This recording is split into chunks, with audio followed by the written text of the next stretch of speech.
اچھا بھائی جان، پچھلے الحمدللہ 13-14 برسوں کے دوران حسب حال جن موضوعات پہ پبلک کا یا قومی مفادات کا سفیر یا علامت بن کے سامنے آیا ہے، ان میں ایک بہت ہی امپورٹنٹ ایشو ہے جس پہ ہم نے بارہا بات کی تھی اور الحمدللہ پھر اس میں کامیابی بھی حاصل ہوئی.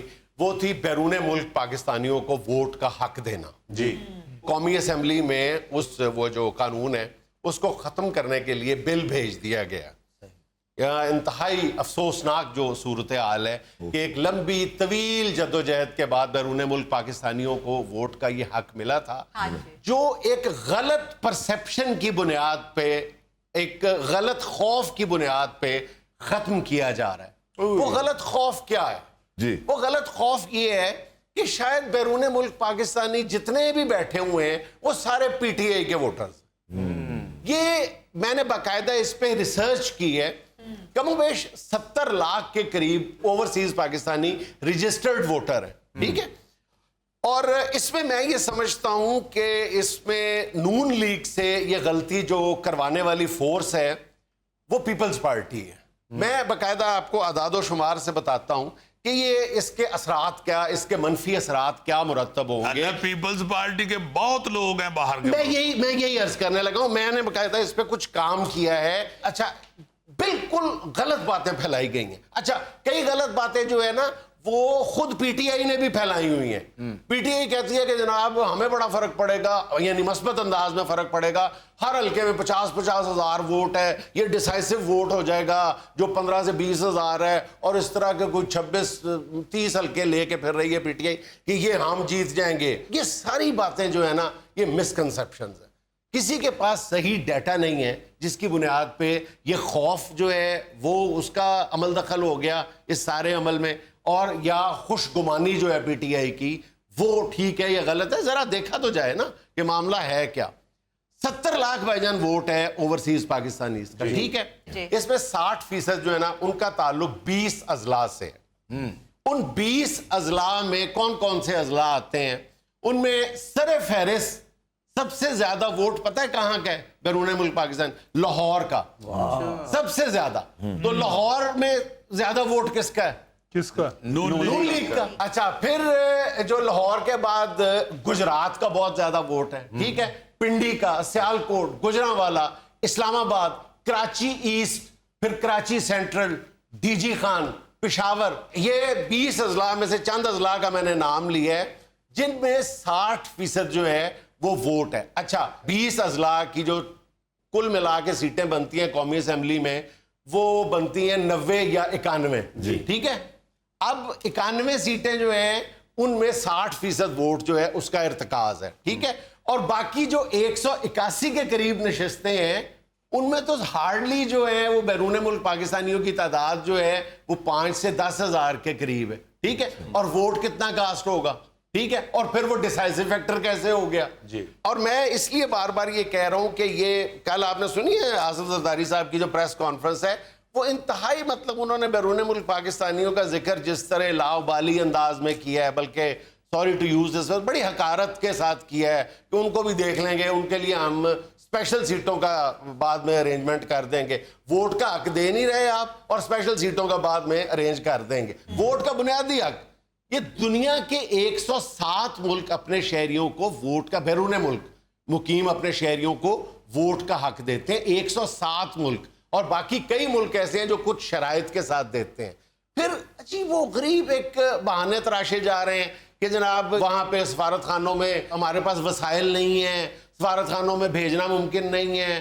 اچھا، اب بات یہ ہے کہ یہ جو اب ہو رہا ہے نا، یہ جو ووٹ کا حق دیا گیا اس کے ساتھ ان کو انٹرنیٹ کی فیسلٹی دی گئی ہے.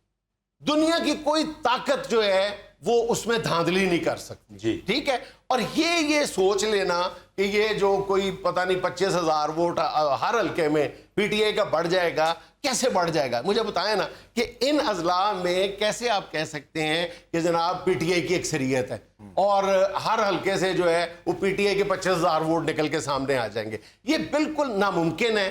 بلکہ یہ جو آپ پیپلز پارٹی کے ووٹوں کی طرف اشارہ کر رہے تھے نا, یہ لاہور میں بہت بڑی تعداد ہے پیپلز پارٹی کے ورکرز کی جو ضیاء دور میں وطن عزیز چھوڑ کے بیرون ملک آباد ضیاء ہوئے. دور میں میں وہی کہنے لگا تھا, ضیاء دور میں, پھر اس سے پہلے بھٹو صاحب نے بے شمار بندہ بار بھجوایا تھا انگلینڈ سے بات کر کے, دوسرے ممالک سے ایگریمنٹ کر کے بے شمار لیبر بار بھجوائی تھی. وہ آج تک بھٹو صاحب کو دعائیں دیتے ہیں اور ان کو یاد کرتے ہیں. پھر یہ جو ضیاء الحق صاحب والی آپ بات کر رہے ہیں مرحوم کی, مجھے بڑی اچھی طرح یاد ہے کہ بیلجیم میں مجھے ایک ملے صاحب, تو میں نے کہا جی آپ کیسے باہر آ گئے تھے؟ تو کہتے ہیں جی اسی تے ضیاء الحق نو دعاواں دینے ہیں. میں نے کہا کس وجہ سے؟ کہتے ہیں جی نہ وہ مارشل لا لاندا, نہ سانو کوڑے وجدے, نہ ہی باہر آندے, کبڑے کو لات رہا ہاں کہتے جی اسی تے کوڑیاں دے ڈر تو باہر نسے ساں سی. فل میں پیپلیا تھا تو میں جیالا تھا پورا, تو میں بھٹو صاحب کے جلسوں میں بڑا نظر آتا تھا. تو بس وہ جب آیا ہے ضیاء الحق دور آیا ہے, مارشل لا لگی ہے, تو ہم نے دوڑے لگا دی باہر, اور بے شمار بندہ وہاں گیا ہوا. انگلینڈ میں بے شمار لوگ ملتے ہیں. یہ میرپور سے جو گئے تھے جب منگلا باؤسی, وہی دور ہے نا جب یہ وہاں پہ اکثریت جو ہے پاکستانیوں کی. جی. اچھا, پھر یہ ایک آسانی فراہم کی گئی ہے جس کو الٹے انداز میں دیکھا جا رہا ہے, جس کو منفی انداز میں دیکھا جا رہا ہے کہ جناب انٹرنیٹ کے ذریعے نا. انٹرنیٹ سب سے آسان راستہ ہے.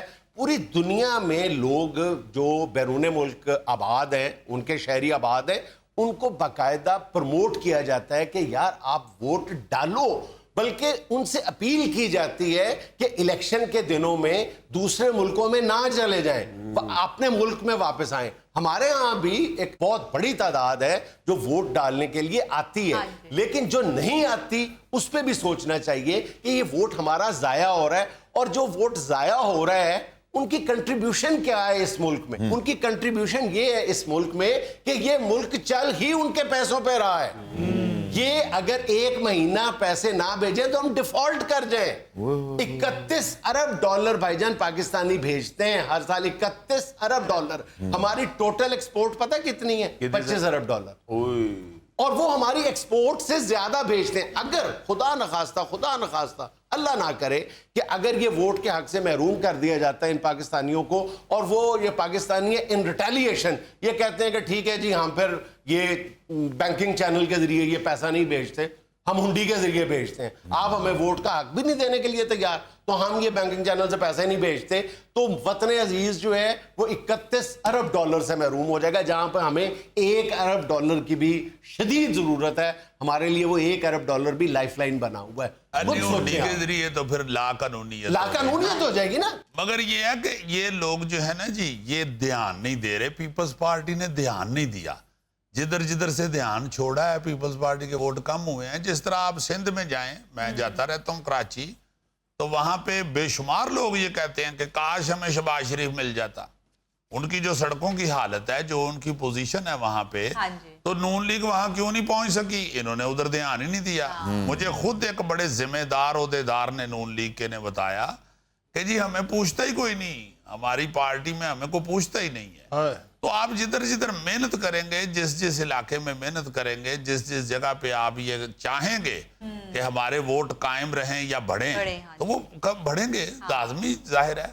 مگر محنت کرنی پڑے گی نا. پیپلز پارٹی نے کچھ کیا ہی نہیں. اوورسیز پرسیپشن بن گئی ہے, جو پرسیپشن بنی ہے نا, اس کی بھی وجوہات ہے کہ یورپ اور امریکہ, آسٹریلیا وغیرہ میں ہو سکتا ہے کہ وہاں پہ جو اوورسیز پاکستانیز ہیں ان کی جو پہلی پرائیورٹی ہے وہ تحریک انصاف ہو. لیکن آپ سعودی عرب میں جو لیبر کلاس ہے وہاں پہ, دبئی, یو اے, ادھر جتنا بھی عرب دنیا میں جو نون لیگ ہے, ان کی بہت بڑی تعداد ہے وہاں پہ رہنے والوں. میں یہ پوچھنے والا تھا کہ آپ نے فگر بتایا یہ 70 لاکھ ہیں اوورسیز. 70 لاکھ کے لگ بھگ پاکستانی ہیں جو بیرون ملک آباد ہیں. اور بیرون ملک آباد پاکستانی کی تعریف یہ ہے کہ جس کو 6 ماہ سے زیادہ عرصہ ہو گیا ہے کسی بھی غرض سے, وہ باہر گیا ہوا اور وہاں پہ مقیم ہو گیا, 6 ماہ سے زیادہ کا عرصہ ہو گیا. اور یہ بھی ذہن میں رکھیں کہ یہ کل ووٹوں کا 11 کروڑ ووٹ ہیں, رجسٹرڈ ووٹوں کی تعداد 11 کروڑ کے لگ بھگ ہے. اور یہ جو ووٹ ہے یہ ہارڈلی 5 یا 6% بنتا ہے کل ووٹوں کا. تو 5 یا 6% ووٹرز جو ہیں وہ الیکشن کا فیصلہ کیسے کر سکتے ہیں؟ اور جتنے ملک ہیں وہ سارے, ان کی خواہش ہوتی ہے کہ یہ جو لوگ ہیں یہ ہمارے ہی شہری ہیں, یہ ایک طرح سے ہمیں جو ریمیٹنس بھیجتے ہیں, مطلب اگر کوئی چینی باشندہ ہے وہ اپنے ملک میں پیسے واپس بھیجتا ہے یہاں سے کما کے, کہیں سے بھی کما کے, ان کو شاید ضرورت اتنی نہیں ہے.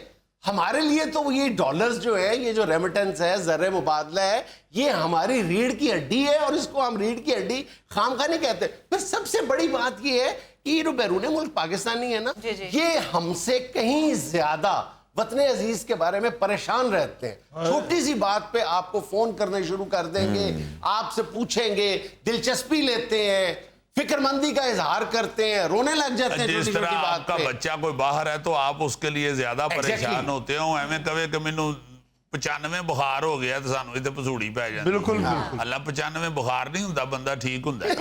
صرف تو اتنی ہے. یہی ہے, وہ بھی جب گھر سے دور ہیں, پاکستان سے دور ہیں, تو وہ اس کے لیے زیادہ پریشان ہیں. چھوٹی چھوٹی باتوں کا انہوں نے بمب بنائے ہوئے ہیں, ہمیں بنائے ہوئے. اس ایشو کو سیاسی فٹ بال نہ بنایا جائے. ایک بڑی طویل جدوجہد ہے جس میں میں نے حسب حال کی بھی کچھ کنٹریبیوشن کا ذکر کیا ہے. باقاعدہ اعداد و شمار سے ہم نے بارہا یہ ثابت کیا تھا کہ دنیا کے سارے ملک اس کو انکریج کرتے ہیں کہ ان کے شہری جو ہے وہ اس عمل میں, جمہوری عمل میں حصہ لیں. اور اس میں مزید آسانیاں پیدا کرنی چاہیے. جن لوگوں کے شناختی کارڈ یا نائکوب کارڈ جو ہے وہ نہیں بنے ہوئے, وہ کارڈز بنائے جائیں, ان کی رجسٹریشن ٹھیک انداز میں کی جائے. اگر کہیں پہ گڑبڑ کا اندیشہ ہے الیکشن ڈے والے دن, اس کو ختم کیا جائے. تو میرا خیال ہے کہ اس کو مثبت انداز میں لیا جائے. اور اگر فرض کریں کہ کسی سیاسی جماعت کو تھوڑا بہت فائدہ ہو بھی جاتا ہے, تو میرا خیال ہے اس ایک چھوٹے سے فائدے کی بنیاد پہ کسی کی حکومت جو ہے وہ نہیں بننے والی.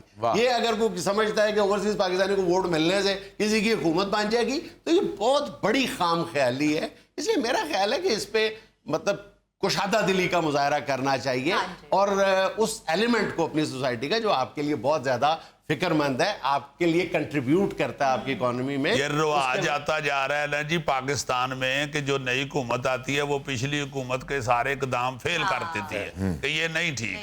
وہ آتے ہیں پھر جب وہ کہتے ہیں انہوں نے سارے منصوبے پرا کر دیو. وہ کبھی خان صاحب محترم نے ایک انتہائی خوبصورت بات سنائی. کہتے ہیں میں آج کل خبریں دیکھ رہا ہوں تو مجھے وہ سین بڑا یاد آ رہا ہے کہ ایک فلم میں دو کردار جو ہیں وہ ایک پٹھی بناتا ہے جسے پٹھی لانا کہتے ہیں, تو دوسرا ٹا دیتا ہے, گرا دیتا ہے, پھر وہ بناتا ہے, پھر وہ ٹا دیتا ہے, پھر وہ بناتا ہے, پھر وہ ٹا دیتا ہے. تو پاس سے منور ظریف صاحب مرحوم گزرتے ہیں تو وہ کہتے ہیں یار یہ ساڈا فیصلہ تو کرا دو ذرا. کہتے ہیں کیا بات ہے؟ کہتے ہیں جی میں پٹھی لانا وا تے یہ پٹھی ٹا دیندا ہے, میں پٹھی لانا وا یہ پھر ٹا دیندا ہے, میں پٹھی لانا ہے پھر ٹا دیندا ہے. منور صاحب نے فیصلہ کی سنایا, کہتے ہیں گل سنو, تسی انج کرو, تو پٹھی لائی جا تو پٹھی ٹائی جا. ناظرین یہاں میں لینا ایک چھوٹا سا وقفہ, ہمارے ساتھ رہیے. حکمرانوں نے یہ اناؤنس کیا ہے کہ اپنا جو ٹیچرز ہیں پرائمری سکولوں کے ان کو برٹش کونسل میں انگلش کا امتحان دینا پڑے گا. کیا زبردست اقدام ہے یہ سر. جنید صاحب بڑی مشکل سے فرنگی سے جان چھڑائی ہے, پھر اس کے ہی انڈر دے رہے ہیں ہمیں. خدا کا خوف کھائیں, آپ کیا بات کر رہے ہیں؟ کیوں اتنے خوفزدہ آپ برٹش کونسل وہ سے؟ جنید صاحب پرائمری سکول کو ہم پڑھاتے ہیں, اس میں اتنا کون سی سائنس ہے جو آپ کو ہمیں بتائیں.